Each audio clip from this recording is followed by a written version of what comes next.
2026 წლის პირველი BMG Drive იქოქება, ბაჩო მებურიშვილი იქნება ჩვენი მეკლე და პირველი სტუმარი 2026-ში. პროდიუსერი, მარკეტერი, კრეატიული დირექტორი, რომელმაც ფორსაჟი მოაწყო თბილისის ქუჩებში და უამრავი სხვა პროექტის ავტორია.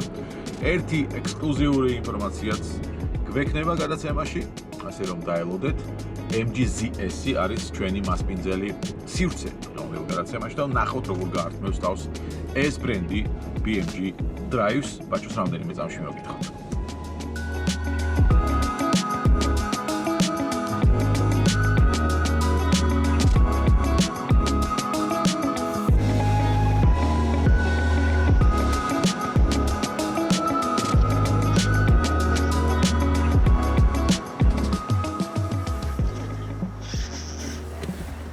გამარჯობა ბაჩო.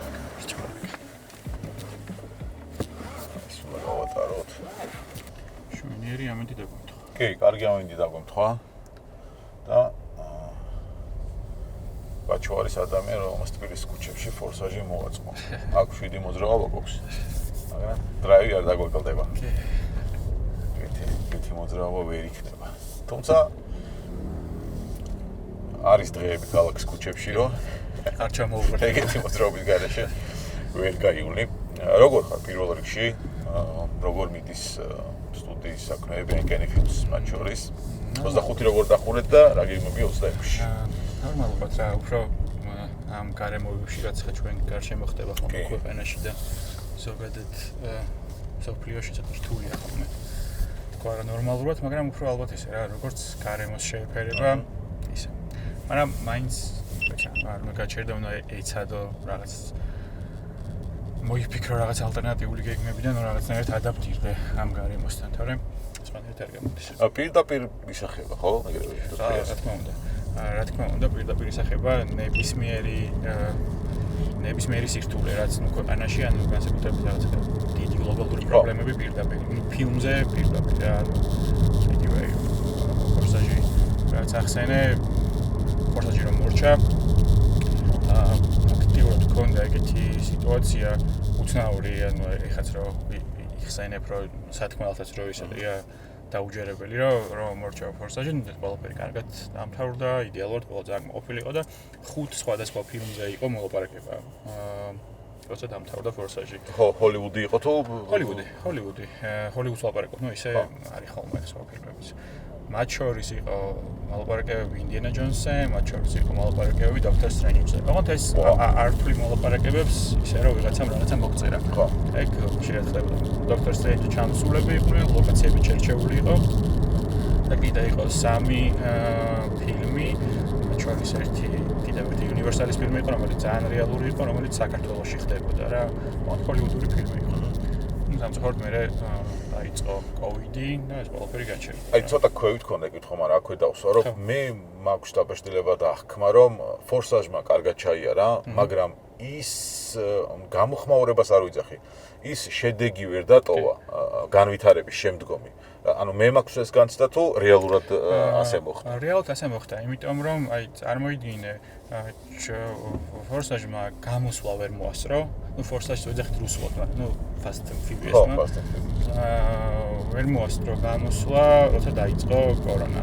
ან ჩვენ პრემიერა გადაიდო კიდევაც. კი, გადაიდო. ხო, გადაიდო და ნუ შემდეგ როცა ასე თუ ისე რაღაცა დასტაბილურდა სიტუაცია, შემდეგ იყო პრემიერა. მაგრამ COVID-ის პერიოდში იყო პრემიერა და რეალურად აი მაგიტომაც ვერ ვნახეთ შედეგი. თუმცა, როდესაც მორჩა კორონა, მაშინვე დაიგანახდა რა მოლაპარაკებები. და წარმოიდგინე ჩამოსული იყვნენ მარველი გადავიღეთ ეხა საზოგადოება იყო ჩამოსული. მარველი ეხა გადავიღეთ, მაგას მე ვიტყვი.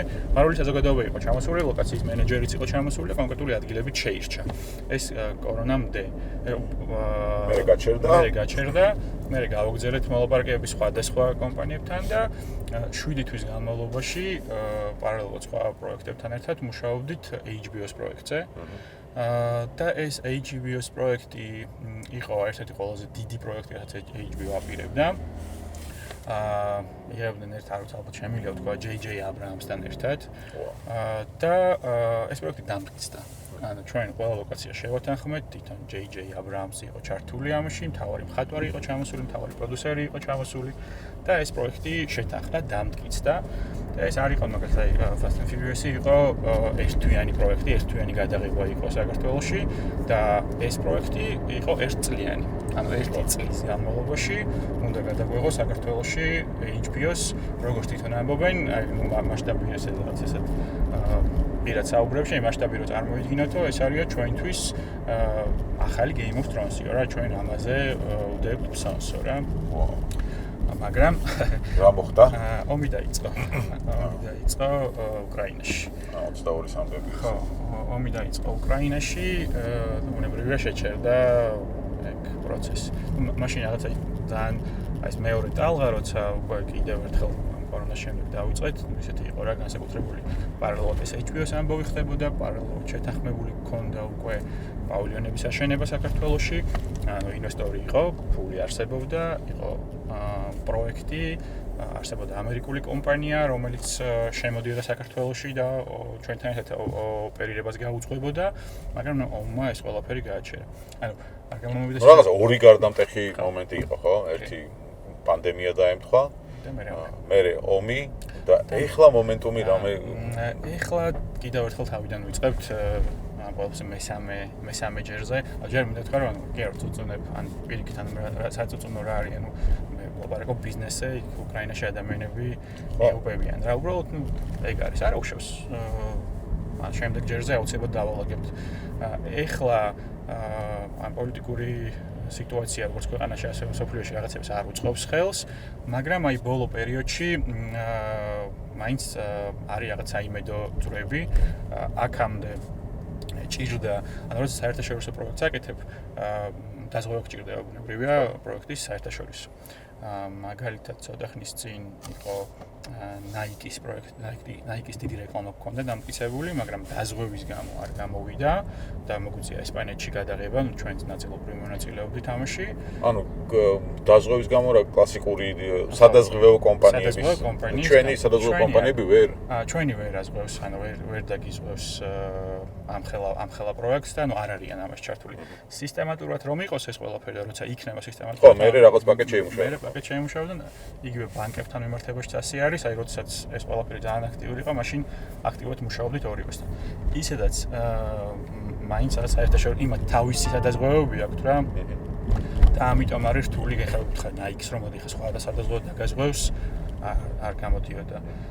და თან იგივე ფილმებზეც, იგივე რეკლამებზეც ეს დაზღვევა სულ იყო რა, პრობლემა იყო. მაგრამ მოხდა ესეთი ორი ბოლო პერიოდში ორი ძალიან კარგი გამონაკლისი. ფაქტობრივად მე მგონი პირველად ვიძახი ამას, არ ვიძახდი და ეგეთ დიდ პროექტებზე ჯობია რომ არ ელაპარაკო ხოლმე, მაგრამ სანამ არ დამთავრდება. მოკლედ ამ დაზღვევის და სხვა ტიპის პრობლემები რომ იყო, მქონდა მოლაპარაკებები Marvel-თან. ახალ პროექტზე და Disney-სთან, ერთად Disney-სთან Marvel-თან. იყო პატარა პროექტი, მაგრამ ამ მნიშვნელობა არ აქვს, რომ დიდ სტუდიასთან გაქვს საქმე. არ აქვს აზომას. მნიშვნელობა ყველა პროცედურას გადიხარ რა, ყველაფერს ამოწმებენ, შენი გახ ტესტებს გადიხარ და ასე შემდეგ რა. და მოკლედ ეს ყველა ტესტი გავიარეთ Disney-სთან და Marvel-თან და ეს პროექტი გადავიღეთ. რა გადავიღეთ Marvel? არ შემიძლია თქვა ფილმი. მაგრამ აი ხა გამოდის. Doomsday ხო გადავიღეთ. არ შემიძლია რომ თქვა ფილმი. 26-ში გამოდის? კი. შემოდგომაზე. კი. და აღონთ არაფერი განსაკუთრებული მაგრამ რა მნიშვნელობა? ჩვენ გადავიღეთ რამდენიმე სცენისთვის პლეიტები, ანუ საქართველოში აქ ვქენით? საქართველოში აქ ვქენით ხაზბეგში. ძირითადად იყო ვერსფრენის გადაღება, ანუ შემდეგ იქ რაღაც გრაფიკულად ჩაშენდება რაღაცა გარკვეული სივრცეები რა. მიღმა იმისა, რომ არ იყო თქვათ დიდი ეს პროექტი. რას ნიშნავს მე ეს მაინც ქვეყნის ინდუსტრიისთვის? ხო არის მნიშვნელოვანი, ანუ ეს მინდა გამართო. ძალიან მნიშვნელოვანი არის, აი ესე რომ წარმოვიდგინოთ 2019 წლის შემდეგ გავდივარ აქტიურად ახლა მე 6 წელი მიდის, ხო? არ ყოფილა დიდი სტუდია ჩამოსული საქართველოში. მოლაპარაკებები იყო ბევრი, მაგრამ არ იყო ჩამოსული სწორედ ამ სხვადასხვა მიზეზების გამო. ანუ ეხლა ეს რაღაცა ახალი პრეცედენტია და იქვე ეგრე ხდება ხო ყველა ბიზნესში, რომ რაღაც პირადი შეხება როგორ თუნდაც პატარა, იქ კიდე რაღაც სხვა ახალი მიზნები ისახება ხოლმე და უკვე რაღაცა სხვა კონკრეტულ პროექტებზეც ვილაპარაკეთ რა და დაიძრას რაღაცა აუცილებლად დაიძრება, ну აი თუ ჩვენ გარშემო რაღაც იგიჟე დამთავრდება რა. რას ვიყენებთ მან უპირატესობად? ანუ რა არის ჩვენი სამი მთავარი ან თუ გინდა ხუთი მთავარი უპირატესობა, რომელსაც ვიყენებთ მოლაპარაკების პროცესშიც და რომელიც მოსწონთ სხვადასხვა სტუდიებს. ნახე სანამ ჩამოვლენ, ხოლმე სანამ საქართველოს გაისამენ ხოლმე სანამ წარმოდგენა აქვს რა ქვეყანაზე რა. ერთი ეგ რაღაც ფსიქოლოგიური მომენტია ხოლმე სანამ აგების ჩამოთვლა და ჩამოვალთ, რომ აშკარა არის, რომ მათი წარმოდგენები ქვეყანაზე და შემდეგ აქ დახვედრილი სიტუაცია ბევრი სხვადასხვა კუთხით განსხვავდება ერთმანეთისგან. ანუ ბევრად უფრო დადებითია ხოლმე რეალობა, ვიდრე მათ სანამ ჩამოვლენ ესე რა ზოგადი სანამ პრაქტიკაში გამოგწდიან, არის რამდენიმე უპირატესობა. პირველი ბუნებრივი არის ბიუჯეტი, რომ შეგიძლია შეთავაზო განსხვავებული ბიუჯეტი. მეორე ეს არის ლოჯისტიკა და პატარა ქვეყანაში გაქვს ძალიან საინტერესო ლოკაციები და ძალიან განსხვავებული ლოკაციები. ანუ შეიძლება აჩვენო საბჭოთა არქიტექტურაც, რაღაც ძველი არქიტექტურაც, მთაც, ზღვაც, ბარის ასე ვიცახით ხოლმე რა. და მაგალითად როცა ეუბნები რომ ჩვენ შეგვიძლია გადავიღოთ მთაც და ზღვაც ერთ დღეში, ან მეორე ახალგაზრდა ხო, ანუ მათთვის ეს მნიშვნელოვანი ამბავია. ძალიან დიდი და მნიშვნელოვანი ფაქტორი არის cash liquidity პროგრამა, რომელიც აქვს სახელმწიფოს და რომელიც ძალიან კარგი ეგ გვაქვს ხო ისე? კი, არის მუშაობს, კარგად მუშაობს. ну ბუნებრივია რა, პროაქტიული რო იქნება დახვეწაც შეიძლება ამისი და იციან აწარმოებაშიც რომ ეს შესაძლებელია, მაგრამ ეს ყველაფერი ძალიან კარგად მუშაობს და ყველა ამითი ძალიან კმაყოფილი არის რა. პრინციპში ეს სამი არის ეს შორიდან. მაგრამ შემდეგ როდესაც იგივე აი ფასტის ამბავი, მაგალითი რო გავთქვა და იგივე მარველის ამბავი, მათთვის სასიამოვნო მოულოდნელობაა ხოლმე ადამიანები, ანუ პროფესიონალები, ურთიერთობა, კვებაც, ქართული სამზარეულო თამაში დიდ როლს თამაშობს ხოლმე რა. და ანუ იგივე ფასტის შემდეგ, ანუ ფაქტობრივად ჩვენ ქვეყანამ, არა მარტო ჩვენმა კომპანიამ, ანუ მთელმა ქვეყანამ და ინდუსტრიამ ჩააბარა დიდი გამოცდა, რომ აქ შეიძლება დიდი პროექტები გადაიღო რა. აი ხა სადაც მოძრაობთ, ეს სულ გადაკეტილი იყო და მთელი გადასაღები მოედანი იყო ეს რა. მოსწავლელის გამსირი ხო? ხო და მნიშვნელოვანია რომ ფასტის ნაწილმაც რაღაც გამოცდილებას დატოვა ხო ქვეყანაში, რაღაც სწავლება მივიღეთ და მე ამის საფუძველზე კადრების მნიშვნელოვანია ხო ვიდახდოთ ყველას ვერ ჩამოიყვანენ და აქაც სტაფი უნდა იყოს და ეგ სტაფი ალბათ გაზრდილია რა ამ წლების განმავლობაში მე დარწმუნებული ვარ. კი. ესეა ხოლმე რა, ანუ ყველა ქვეყანაში ესეა რომ თავიდან რო კარგი გამოცდილებაში. თავიდან რო ჩამოდიან ყველაფერს უსმენ, ანუ ყველაფერი ისეა როგორც ისინი ამბობენ, შენ უბრალოდ ამის აღსრულებას აკეთებ. პროცესის შუაში თუ ყველაფერი კარგად მიდის, უკვე ხვდებიან რომ შენ უნდა მოგისმინონ და შენ მნიშვნელოვანი ხარ ამ ნაწილში და უკვე რაღაც 50-50-ია, რაღაც ერთად განიხილავ ამ ყველაფერს და პროცესის ბოლო ნაწილში უკვე ხვდებიან რომ შენ რაღაცები უკეთესად იცი ამ ქვეყანაში და გეუბნებიან რომ ოკეი, შენ როგორც იტყვი, ისე გადაწყვიტე რა. ეგრე იყო ფასტის შემთხვევაში. კრეატიულ ინდუსტრიას მინდა ველაპარაკო შენ აქაც ჩართული ხარ და ამიტომ აი რაღაც ის ცოტა ზოგადი კითხვები მექნება შენი დაკვირვებები წლების განმავლობაში რა დამოკიდებულება აქვს ქართულ ბიზნესს მიდის თუ არა გარკვეულ რისკებზე თუ რაღაცა უფრო თავის გადაზღვა ხანდახან შტაბაშტილება რომ იცი რა იმან გააკეთა კარგად გამოვიდა და მოდი მეც ამას გავაკეთებ იგივეს რისკავს ქართული ბიზნესი ბოლო პერიოდში კრეატიული მიმართულებით თუ არა შენ მაგ კუთხით მე მგონია რომ ზოგადად სოფლიო რაღაც იცვლება დამოკიდებულებები ანუ სოციმედიამ მაქსიმალურად თავისი პოტენციალი აჩვენა და რეალურად შეცვალა და ჩვენც ახლა ვცდილობთ რომ ანუ ქართული კრეატიული ბიზნესის და სარეკლამო ბიზნესი ცდილობს რომ ამას აუყვეს ფეხი. აი მაგალითად თუ ადრე იყო რომ კომპანიები მზად იყვნენ რომ გადაიღოთ რაღაც 5-6 დიდი რგოლი და გაეკეთებინათ ასევე ამდენივე დიდი კამპანია. ეხლა ეს ყველაფერი რაოდენობები გაიზარდა რა, ანუ სოციალურ მედიაში უფრო მეტი კონტენტი ჭირდებათ და ანუ დიდი რგოლების და დიდი კამპანიების მაგალითად ბევრი პატარა კამპანია არის. 20-ან 25 და იყოს პატარა. პატარა, ხო და ამით რაღაც უფრო მეტი მოცვა გქონდეს. შესაბამისად ეს რაღაცა მიდგომებს ცვლის რა, ანუ პატარა კამპანიები ბუნებრივია ისეთი შესამჩნევი და ისეთი გაბედული შეიძლება ვერ იყოს, როგორცაც დავუშვათ დიდი კამპანიას როგორი შედეგიც აქვს ხოლმე რა. ეგ ცვლილებები და ამავდროულად რაღაც გარკვეული ფინანსური კრიზისები, რომელიც ქვეყანაში იყო და ბუნებრივია ამ ინდუსტრიასაც ეხებოდა, ჩვენ ინდუსტრიასაც ეხებოდა, თავისთავად რაღაც რისკებს, რისკიან პროექტების რაოდენობას თავისთავად ბუნებრივია ამცირებდა რა. უფრო მე იმის გამინდა არა მარტო მხოლოდ კომპანიების გაბედულებაზე კი არ არის ეგ ყველაფერი, არამედ არის რაღაცა ბაზარზე მოცემულობაზე არის. სხვადასხვა აი ეხლა როცა რაღაც ასე თუ ისე რაღაც ცოტათი უფრო სტაბილურობა სავით არის ხოლმე, მაშინვე არის ხოლმე რაღაცა გარკვეული რისკიანი პროექტები. ძვირია კრეატიული ინდუსტრია საქართველოში თუ ხარისხია მაგის ახსნა და ბიზნეს როგორ ესაუბრებით ხო? ძვირი არის. ძვირი არის ის როგორ რაღაცა მოხდა, იცი? გაიზარდა მოთხოვნა ხარისხზე, თუმცა არ გაიზარდა შესაბამისად ბიუჯეტები. და მუდამ არის ეს რაღაცა მცდელობა ამ ყველაფრის დაბალანსების რა. ანუ სურვილი და პრეტენზია კარგი გაგებით. მაღალი კრეატიული პროდუქტი. კარგია. ძალიან კარგია. მაგაზე პრეტენზია და სურვილია. ხო, ძალიან კარგი არის. ამავდროულად სურვილი არის რომ კონკურენტული იყოს დავუშვათ სოფლიო ბაზარზეც, მე ვიცახი ვიზუალური და შემოქმედებითი ხარისხის, მაგრამ ვერ ვიტყვი რომ ამას ფეხი აუба ბიუჯეტებმა, ეს ისევ დამოკიდებული არის გარკვეულ რისკებზე და ამავდროულად პატარა ბაზრის პრობლემაც არის ხოლმე რა. მაგრამ აი ეხლა ძალიან საინტერესო პროცესია რა, ბევრი კუთხით რაღაცა დუღილია, რომ რაღაცა საბოლოო მოცემულობა მიიღოს ამ ყველაფერმა. ამავდროულად საინტერესო არის ის, რომ ეხლა უფრო მეტი არის პროექტი, რომელიც როგორ ვთქვათ, უფრო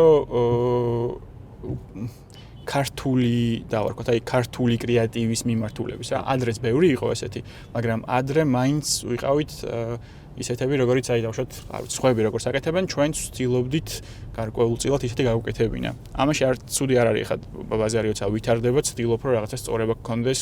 ხო, ახალი არ გამოიგონო, რაღაცა დახვეწო შეიძლება. კი, ვიღაც გაკეთებ. კი. მაგრამ ქართული როდიდან გახდა? იცი რა არის ნელა-ნელა ხდება რა, ანუ ალბათ უფრო რაღაცა ეტაპები როცა გადის, უფრო რაღაცა ეს ინდივიდუალური პროექტებიც კრეატივის მიმართულებით არის, რომელიც აი უფრო სუბკულტურული არის და ეფექტური არის ქართულ ბაზარზე რა. საერთაშორისო ბაზარზეც ხო გვიცნობენ? კი, პრინციპში, ანუ შეგვიძლია რომ მე პატარა ბაზრის პრობლემას საერთაშორისო ბაზრით უპასუხოთ, რომ რაღაცა შეკვეთები და ბიზნეს გარიგებები იყოს უცხოური კომპანიების მხრიდანაც. ხო. თუმცა კონკურენცია ძალიან მაღალია. იცი აი კრეატივი თუ ცოტათი რთული არის კრეატიული სფეროსთვის, იმიტომ რომ იქ არსებული სუიცოდი ხო? არსებული ბაზარს და არსებულ რაღაცა კულტურას და ინსაიტებს უნდა ისწავლდე კარგად, უფრო ადვილი არის პროდუქშენისთვის რა. იმიტომ რომ იქ შემუშავებულ იდეას აქ გადაიღებ მარტივად რა. მაგრამ არის ძალიან კარგი პროდუქშენის ნაწილში, ვფიქრობ ძალიან კარგი პერსპექტივა აქვს და მომავალში ჩვენ ამას ვნახავთ. და ჩვენც ამაზე ვმუშაობთ, რომ ქართული კონტენტი არა მარტო რეკლამის სერვისის კუთხით ვიძახი, არამედ ან ფილმების სერვისის და ქართული კონტენტის შექმნის კუთხით საერთაშორისო ბაზრისთვის მგონია რომ მომავალში შეიძლება ერთ-ერთი დიდი მიმართულება იყოს საქართველოში. AI-ზეც უნდა ვისაუბროთ. ინდუსტრია როგორ უყურებს AI-ს, ანუ ინსტრუმენტია თუ კონკურენტი, იმიტომ რომ პრინციპში ყველა ინდუსტრიასთან ვისთანაც ბოლო პერიოდში BMG დრაივში ქონია საუბარი ამ ფორმატში. იგივე კითხვა რა. ანუ ინსტრუმენტად იყენებს თუ როგორც კონკურენცია უყურებს. მე მგონი ცალსახად ინსტრუმენტი არის. ცალსახად ინსტრუმენტია, ძალიან სასარგებლო ინსტრუმენტი. ცოტათი ამ ეტაპზე ჩვენ მიმართულებაში production-ში ბოლომდე არასწორად აღქმული ესე, თავისთავად ვიღაცა სწორად აღქმავს, ვიღაცა არასწორად, მაგრამ ცალსახად ინსტრუმენტი არის. არასწორად გულისხმობ იმ კუთხით, რომ შეიძლება თორსა AI-ზე ვლაპარაკობთ, წარმოგვიდგენია, რომ სრულად AI-ის მიერ დამზადებული ფილმი ან რეკლამა, რაც, ადრეთუგან მოხდება მაღალი ხარისხით, მაგრამ AI ჩარეული ამ ყველაფერში და შესრულებული გარკვეული რაღაცა ტრანზიშენები, რაღაც ამოჭრები, რაღაც გარკვეული გრაფიკული სცენები, ან გრაფიკოსების როგორც დამხმარე საშუალება, იდეალური არის ამ შემთხვევაში და მომავალში კიდევ უფრო იდეალური გახდება. რაღაც რუტინა რომ მოაშოროს ამ საქმეს ხო და კრეატივისტვის მეტი დრო დატოვოს. ასე შეიძლება. კი ბატონო, ესე შეიძლება. სწორად გამოიყენოს. კი. ანუ ცალსახად არის ხელსაწყო, ძალიან კარგი ხელსაწყო რაღაცების გაადვილებისთვის და გასამრავალფეროვნებისთვისაც. აი ყველაფერი რო AI-ის მივანდოთ და შეიძლება მაგის დროს მოვიდეს, თქვათ, ისე დაიხვეწოს და დაიხვეწება დარწმუნებული ვარ. მე ხო არ გაჩნდება პრობლემა, რომ ანუ ეს ინდუსტრია მაინც იმუშავებს, მე ესე მგონი, იმიტომ რომ მე რაღაცა ერთფეროვანი ყველაფერი ერთმანეთს ხო არ დაემგონებდეს. AI-ც ახლა კრებს რაღაც კონკრეტულ ინფორმაციას, რომელიც უკვე შესრულებული, გაკეთებულია და აქედან აგენერირებს რაღაც კონტენტს და მე ყველა კონტენტი შეიძლება ერთმანეთს გაუდეს. კი, აი, სწორედ მაგიტომ არის ხელსაწყო და სწორედ არის მაგიტომ რაღაც დამხმარე საშუალება, რაღაც შემოქმედებითი გადაწყვეტებისთვის, რაღაცა ვიზუალური სტილებისთვის, რომ რაღაცები მალე იყოს და რაღაცები შესაძლებელია რაღაც დამატებითი, ავიცი, მიმართულებად შემოგთავაზოს. ანუ ბუნებრივია ხა ჩვენთან რა ხარისხითაც არის ეს პრობლემა, იგივე ხარისხითაც არის, უფრო მეტი ხარისხით არის პრობლემა, არ ვიცი, მაგალითად ჰოლივუდში. იქაც იყოფა ორად, მე ვისთანაც მილაპარაკია არა მარტო ჰოლივუდში, არამედ არც რეკლამის სფეროში, უცხოეთში, იქაც ორ ნაწილად იყოფა, საკმაოდ ცნობილი და დიდი რეჟისორები არიან რეკლამის, რომლებიც ამბობენ, რომ არა, ანუ არ მინდა ამის დანახვა და ფაქტობრივად კლავს ამ ჩვენ სფეროს და არიან, ხო, ებრძვიან და აი მიღებ ლაპარაკიც კი არ უნდათ, აი მეგობრულ ლაპარაკს ახსენებ, შეიძლება კარგად არ დამთავრდეს ის ლაპარაკი, მაგრამ არიან ესეთი ადამიანები, რომლებიც ხვდებიან ამის პოტენციალს. იცი რა არის, როდესაც ამხელა რაღაცა ჩდება, ამას არ უნდა დაემალო რა, უნდა მაქსიმალურად მინიმუმ უნდა იცნობდე, რომ მიხვდე რა შეგლია გამოიყენო. მაგრამ აი ჩანაცვლებას რაც ეხება, სწორედ აი ერთ-ერთი საინტერესო ადამიანი მეუბნებოდა მაგას, რომ მარტივი ის არის ხო რეალობა, რომ ყველა ვარიანტში ხო ვიღაცა ჭირდება ამას, ანუ ყველა ვარიანტში ჭირდება ვიღაცა შემოქმედებითი ადამიანი, რომელიც ამას დავალებას მიცემს და კარგად ისწავლის ამ ხელსაწყოს, რომ თავისი იდეების გამოსაყენებლად გამოიყენოს რა. ასე რომ უჩვენოთ მაინც ვერ გააკეთებს და ცოტა გადამეტებული არის ამ ეტაპზე, მე მგონი ექშიშები. ამ ეტაპზე. მე რა მომავალში ვნახოთ, არ ვიცი. სხვათა შორის იმ დღეს არ ვიცი უკვე მე რამდენია, მაგრამ ტერმინატორი 2 გადიოდა. ხო. ერთ-ერთ არხზე და თარიღი გახსოვს რომელია იქ? მე მგონი არის რაღაცა არ მას მაგრამ გასულია. საიდან აბრუნებს ჯონ კონორი? ცოტა ხნის წინ იყო მე მგონი, ხო? რაღაც 1-2-3 წლის წინ იყო ეგ თარიღი, ხო? თუ არა, უფრო ადრე. წინ არის ეგ თარიღი. წინ არის? ხო. როდის არის? 2026. საინტერესო. ხო და მე მგონი 2026-ში წესით ძალიან გამწარებული უნდა იყოს AI მიმართულება კი არა ყველაფერი, ხო? სიჩქარეს თუ გავითვალისწინებთ და ტემპს და არ დავკვირვები რომ მეც მეგონა რომ უკან იყო ერთ-ერთი ჩამოვიტოვეთ, მაგრამ 2026 ან თარგმანში აიჭრა კონკრეტულ ტელევიზიამ, ან ეგეთი თარიღია. მოკეთ გადამოწევა მაგისი მარტივად შეიძლება ხელმისაწვდომია ტერმინატორი 2. კარგი, მე მგონი შუქნიშნს მოვადექით გრძელს და შუქნიშნის ბლიცი გავაკეთოთ. წითელი არის ეს? არა. ყვითელი არის. ვფიქრობ და მწვანე არის ერთმნიშვნელოვანი კი. ბაჭო, სარეკლამო რგოლი ემოციის გარეშე, მხოლოდ ინფორმაციისთვის. აქვს აზრი? ყვითელი. შეიძლება თუ არა ცუდი პროდუქტი კარგმა მარკეტინგმა დიდხანს გაყიდოს. მწვანე. სოციალური მედია ტელევიზიას საბოლოოდ ჩაანაცვლებს? მწვანე. კლიენტი ყოველთვის მართალია? წითელი. საქართველოში ბიზნეს განათლება გადაფასებულია? ყვითელი ალბათ. პოლიტიკური მარკეტინგი იმუშავებდია მიმართულებით. წითელი.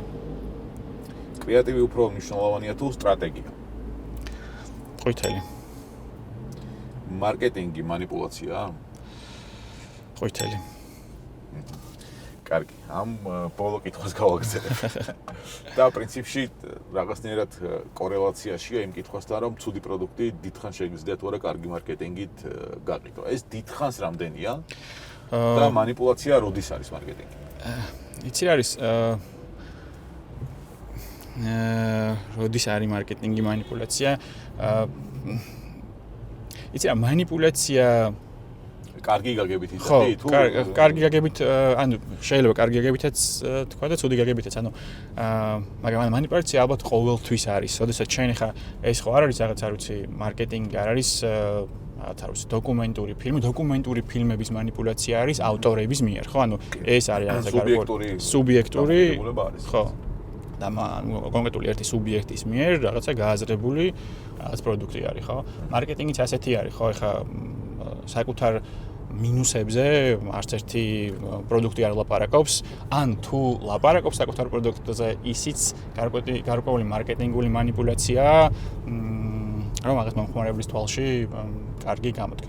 არსებობენ ალბათ რაღაც უფრო მეტად გულწრფელი ბრენდები და ნაკლებად გულწრფელი ბრენდები რა ანუ ალბათ არ შეუძლებელია მაგას ხვდება მე მომხმარებელი ან რა დროს შეიძლება აი ეს კლასიკურად არა გულწრფელი ბრენდების იცი რა არის ხანდახან მომხმარებლისთვის ის ნაკლებად გულწრფელი ბრენდებიც მისაღებია ხოლმე რა ანუ ალბათ მომხმარებელზე არის დამოკიდებული ანუ აქ ნაკლებად გულწრფელობა ის არ არის რომ ვიღაცას რაღაცას ატყუებ ხო ანუ აქ არის რომ ნუ ეგეთი ოდნავ შენი კუთხით აჩვენებ იმ რეალობას რომელიც არის უნებრივია აქ არ ვსაუბრობთ რაღაცაზე როცა რაღაცა უნდა მოწამლო ან რაღაცა შენი პროდუქტი რაღაცა მავნებელია ადამიანებისთვის ზოგადად და შენ ცდილობ რომ რაღაცა მავნებელი პროდუქტი მიყიდო არა მაგრამ ალბათ ბევრი პროდუქტია ისეთი რომელიც თლათ იდეალური არ არის ჯანმრთელობისთვის ხო მაგრამ ნუ მაინც ჩვენ იმის ემოციურ ღირებულებას აი წყალია იდეალური ჯანმრთელობის შეგვიძლია მიყიდო აუ წყალს დავლებდი საკმაოდ 0% ბრომატით აი როგორ ჩავსვი ხა ჩვენი შესანიშნავად კი სწორად მიჭირავს კი კაცო ნებისმიერი კუთხით წყალი მთის იცნობს ხო ანუ ერთია გულწრფელობა მეორე როგორ შეიძლება გაალამაზო შენი პროდუქტი და ისტორიაც ხო შეიძლება ამ პროდუქტის ესეც ხო მნიშვნელოვანია ანუ შეიძლება ისტორიაც რაღაცნაირად გაალამაზო ხო იცი არის ან ეგ ხო რაღაც ჩვენი ადამიანების ბუნებაც არის ანუ ჩვენც ახლა არ ვიცი პირველად შევხვდით ერთმანეთს და ანუ მაინც გარკვეულად ვცდილობთ ჩვენი თავის უკეთესი მხარე ვაჩვენოთ ხო და მაყურებელსაც ვცდილობთ რომ რაღაც უკეთესი მხარიდან დავანახოთ ჩვენი თავი. მაგრამ ესეც რაღაც გარკვეულწილად რაღაცა манипуляცია შეიძლება იყოს, ხო? ასე რომ ჩვენი ურთიერთობები ესე არის, მაგრამ ალბათ როგორც ახლა ჩვენ რომ გავაგზავნოთ ჩვენი ურთიერთობა ახლო მეგობრები გავხდეთ, უკეთესად გავიცნობთ ერთმანეთს. ანუ ბრენდის ისტორიაც ალბათ ეგეთი არის რა, რომ ასე ზოგადად ხანს მიყვები მე დიდხანს მიყვები იცნობ იმის ცუდ მხარესაც, კარგ მხარესაც, მაგრამ ხვდები რომ შენი ბრენდია და მასთან ერთად კარგად გცნობ თავს და ეგეცაც ადამიანურ ურთიერთობას გავს, რომელიც შესაძლებელია ან არ ვიცი რაღაც ორი წყვილის ურთიერთობა, სადაც ხანდახან ეს მოწონებით იწყება რომ შენ თავი მოაწონო, მაგრამ მე რეალობას გაიცნობ და ისიც მოგწონს. ეგ მარკეტინგის პერიოდი.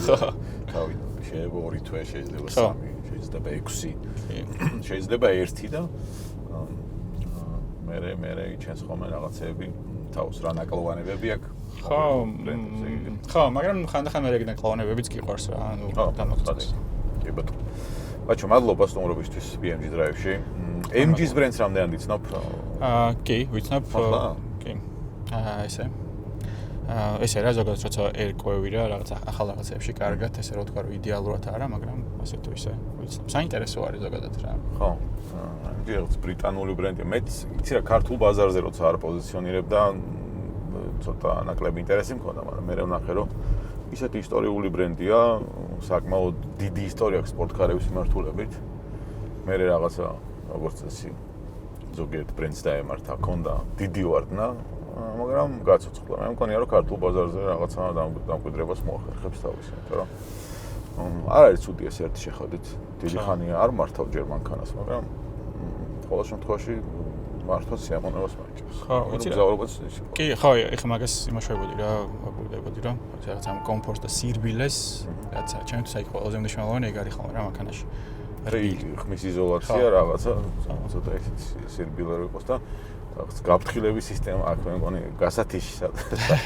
იმიტომ რომ ეს თანამედროვე ტექნოლოგიები ხანდახან შეიძლება იყოს შემაწუხებელი. ბაჭო, მადლობა, წარმატებების სულებს და ბევრი ისეთი პროექტი, რომელზეც პრინციპში ერთ დიდზე თქვა ვისაუბრეთ, მაგრამ უფრო დიდები შეიძლებოდა ყოფილიყო დარწმუნებული ვარ. იქნება აუცილებლად. იქნება კიდეც საქართველოში.